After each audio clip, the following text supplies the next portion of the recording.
ధనుష్ గారు ఇప్పుడు కొత్తగా యాక్ట్ చేస్తున్న మూవీ కుబేరా. అయితే ధనుష్ గారు ఈ కుబేరా మూవీకి ముందు లాస్ట్ యాక్ట్ చేసిన మూవీ రయాన్. అయితే రయాన్ మూవీ రిలీజ్ అయ్యి 1 ఇయర్ అయిపోయింది. అయితే ధనుష్ గారు రయాన్ మూవీ రిలీజ్ తర్వాత 1 ఇయర్ టైం గ్యాప్ తీసుకొని ఇప్పుడు మళ్ళీ ఈ కుబేరా మూవీలో యాక్ట్ చేస్తున్నారు ధనుష్ గారు. చూడాలి ధనుష్ గారికి ఈ కుబేరా మూవీతో కూడా ఒక మంచి హిట్ తనకి వస్తుందా లేదా అనేది మనం ఈ కుబేరా మూవీ రిలీజ్ అయ్యాక చూడాలి.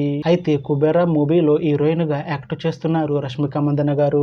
అయితే రష్మిక మందన గారు ఈ కుబేరా మూవీకి ముందు లాస్ట్ యాక్ట్ చేసిన మూవీ పుష్ప 2. అయితే పుష్ప 2 మూవీ ఈ మధ్య రిలీజ్ అయ్యి మంచి హిట్ అయింది.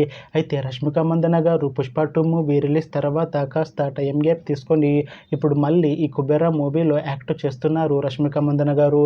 చూడాలి రష్మిక మందన గారికి ఈ కుబేరా మూవీతో కూడా ఒక మంచి హిట్ తనకి వస్తుందా లేదా అనేది మనం ఈ కుబేరా మూవీ రిలీజ్ అయ్యాక చూడాలి.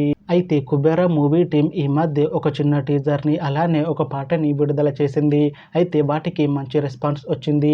అయితే ఈ కుబేరా మూవీని ఈ జూన్ 20న రిలీజ్ చేస్తున్నారు మూవీ టీం. చూడాలి కుబేరా మూవీ రిలీజ్ అయ్యాక మంచి హిట్ అవుతుందా లేదా అనేది మనం ఈ కుబేరా మూవీ రిలీజ్ అయ్యాక చూడాలి. Thanks for watching this video friends. మీకు ఈ వీడియో నచ్చితే ఈ వీడియోని లైక్ చేయండి. ఇంకా ఇలాంటి మూవీ అప్డేట్స్ కోసం ఈ ఛానల్ని సబ్స్క్రైబ్ చేసుకోండి.